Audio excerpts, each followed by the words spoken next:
Hi everybody, this is Peggy for CropStop.com, and I want to show you how I made this awesome vintage looking card using some of the products that you can get at CropStop. Is that too stinking cool or what? Alright, let me show you some of the things that I have. We are going to use the new Hero Arts Art of the Card set. This one is called Unlimited Keys. You get your three stamps here. They're the awesome red rubber mounted, which I love, love, love. Those are one of my favorites of all time. So we're going to use those. We're going to use the frame cuts, which match. Now, the way that this works, Hero Arts has come out with die cuts that match their stamps. So you will go by this little letter up here, B and D, and this particular set, oh, I pulled it off of there. Well, I'm pretty sure it was a B. So you will match those up, but what's really cool is that they interact with other stamps. So your frame cuts are just perfecto. So we're going to use those. Then I'm going to bring in some of my charms that I've had from Vintage for a while. This is the big flower one. It's a natural brass. Now I'm not sure what they're calling this one, but actually the one I used was the Tree of Life right here. And I just made a little, what do they call those little circle rings out of wire and stuck it on that way. They've got a special name. If you're a jewelry maker, you'll know what that is. Anyway, using that, of course, I'm going to be using Memento Ink. And then I'm going to use a little bit of the Fireworks, which is their matching spray that matches these stamps. The Cutlebug, oh my goodness, I'm going to use this. It's one of the M-Bossability folders. So we're going to be using that. Alright, well let me clear some things off here and let's get started. Now I'm going to use my Cutlebug to do my embossing. Again, this is one of the big 5x7 M-Bossability folders. So you get 2 in 1. So we're going to use this side. If I turned it that way, we would get that impression. Now, when using these, you're going to put your paper, I put it all the way in. You're going to use an A plate and your folder. Put the open end first. So we'll line that up, and then you're going to use a C plate.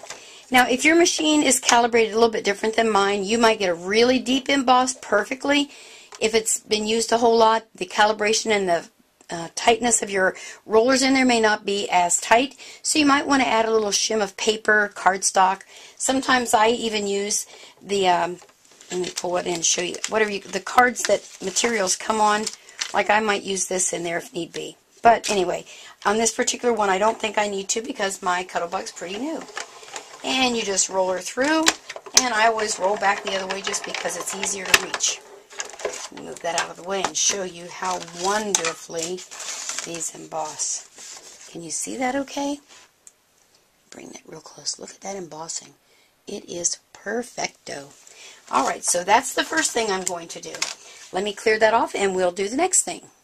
Now my next step is going to be to stamp the image. I just want to remind you to keep this little piece of acetate because that's what's going to protect your stamps from getting dirty and not want to stick to your acrylic plates or applicators, whatever you're using to stamp with. I'm actually going to be using the Fisker stamp press, and I inked it up with the Memento Rich Cocoa.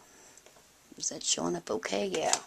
Alright, so you simply put it on there. I'm just going to kind of center it because I'm going to be cutting this anyway, and just press down. Give it a good little press everywhere. Voila, there we go. Alright, so now the next step is going to be for us to bring in the Cutlebug again. So let me get that all set up for you. And on this one we're going to again use the A plate, a B plate, and then I'm going to match my die. Oh, I hit it underneath there, I think. Well, I think I did. Oh, here it is. My goodness. Okay, so we're going to put our paper down, and then you're going to put it with the die cutting part of your die facing down. We seeing that okay? Now, some folks like to use that repositional tape to hold it in place. I'm not quite that particular. If it moves a little, I try to adjust it, get it the closest I can. And then we're going to use a C plate. You're always going to cut into your B plate because they're easy to replace, not so much the C plates. That looks good, and we're going to roll her through. You hear a little click, and that's okay. And then we bring her back just because it's easier for me to reach when I'm filming. And we'll move her out of the way. And then I'm going to keep my paper inside my little die because I would like to do some inking on there. So let me bring that back into the camera shot and show you. Isn't that cool? Okay. So now what I'm going to do is to take the desert sand and my little applicator, and I'm just going to ink around the edges a little bit. And I leave it in there so that the outside edge will still be cream and give it a little dimension. I love, love, love dimension stuff. So that's why I love that you can use the inks, and I love the Daubers as my template to get the inking around the edges just perfect. Then I'm going to pop it out, and then look at that. Can you see that? Isn't that cool how it does it on the edges? Leaves that nice little rim there for us. Alrighty, so what's my next step? Let me get things straightened around here and I'll show you. Be right back. Now I want to show you how I got this part back here. See that right there? We're going to be using the die cut, but I want to show you the steps on how I got there. I'm not really sure the camera can pick up, but there is dimension and design behind there. So let me show you what I did.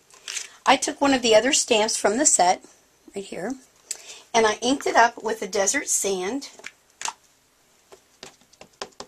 And I'm just going to stamp it all over this cardstock.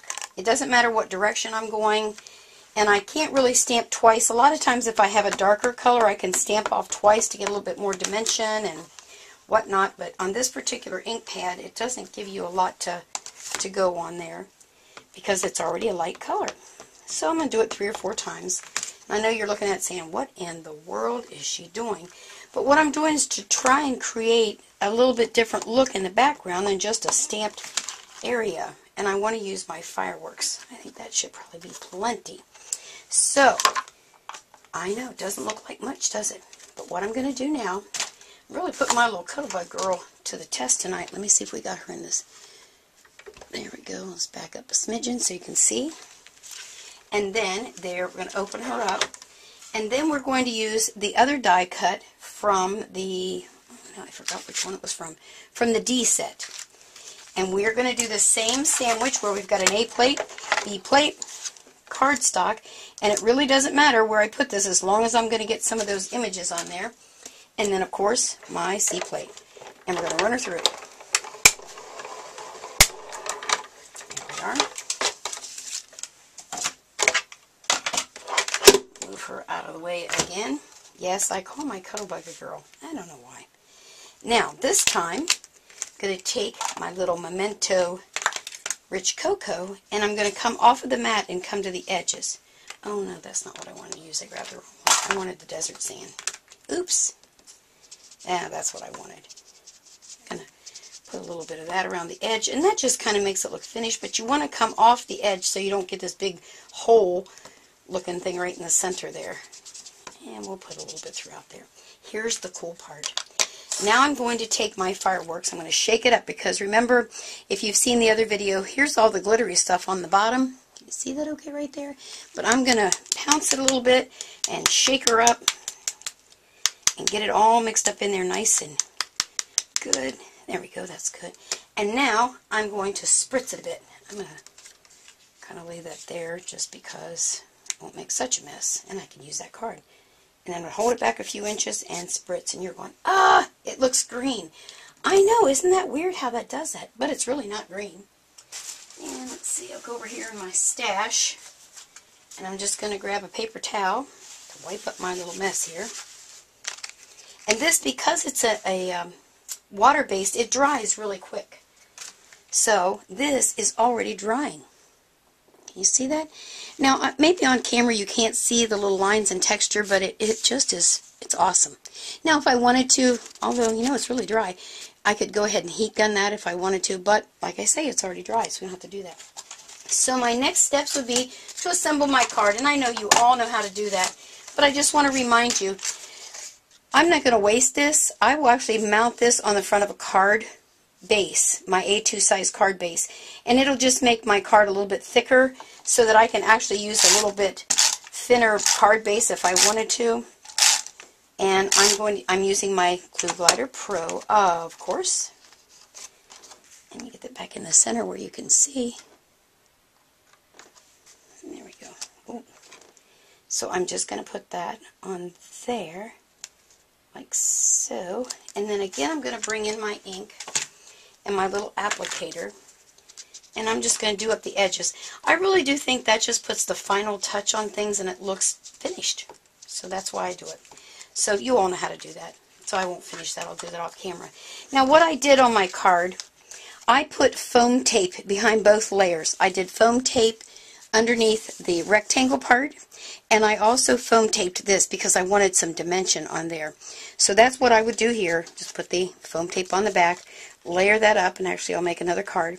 Then I took a hole punch, and in this circle of the key I made a little hole so that I could tie this twine through there because I just wanted to give dimension. I keep saying that word dimension, don't I? Anyhow, I poked a hole there, I used a brad little piece of wire, and this is actually one of the vintage natural brass charms, and I don't know what they call this, and I call it the Tree of Life. I don't know if they really give it a name. It may be under that sticker. Now, if I had a little bit different, if I had used my other stamps, look how beautiful that flower would be on there. So make sure you go and check these out. We've got a lot of variety of these vintage charms. We've got, oh my goodness, I don't even know what else out there anymore. I think there's even a little embossing folder that you can use on metal. There's a video out there on the vintage stuff. So, anyway, that's how I assembled my card using vintage charms, Hero Art stamps, Hero Art die cuts, and my M-Bossability folder. All my goodies. Anyway, listen, get over there to CropStop, do yourself some shopping, and find some of these great products, and tell them Peggy sent you. You have a great day now. Bye.